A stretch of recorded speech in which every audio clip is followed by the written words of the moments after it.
Hey Year 11, it's really bright out here even though it's pouring rain, so I hope you can see this and I'll do my best.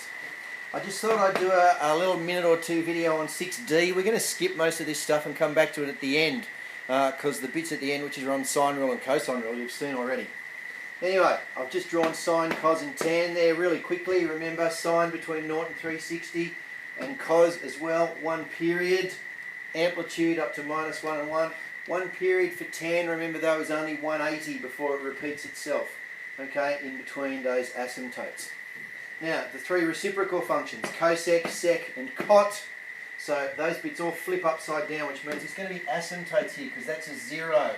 So 1 on 0 becomes infinity, okay, so cosec looks like those little cups, and so does sec above the cos there, pretty straightforward. Now the cot, the zeros are going to become asymptotes, and the asymptotes are going to become zeros. Makes good sense. So that thing's going to flip over and shift across, but the period is still 180 degrees.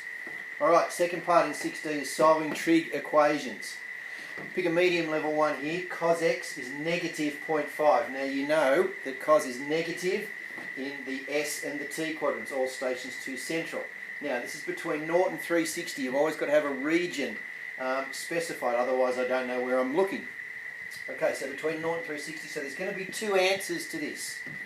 So the first thing to do, put your finger over that and find cos x equals 0.5, which gives you the acute value, the one that would be in here. But remember, it's not going to be in the answer. So, shift cos, inverse cos of 0.5, you press shift cos on the calculator, gives you 60. So the acute value is 60, but we're in the second and third quadrants. Notice on my graph here, the all stations to central, it's not because I'm messy, but I've really heavied that line. Okay, that's because I always go from that line, never reference from that line, always reference from this line. So from there, 180 minus 60 gives me that angle, and 180 plus 60 gives me that angle. So there's that angle, and there's that angle. There's my two. 180 minus 60 is 120.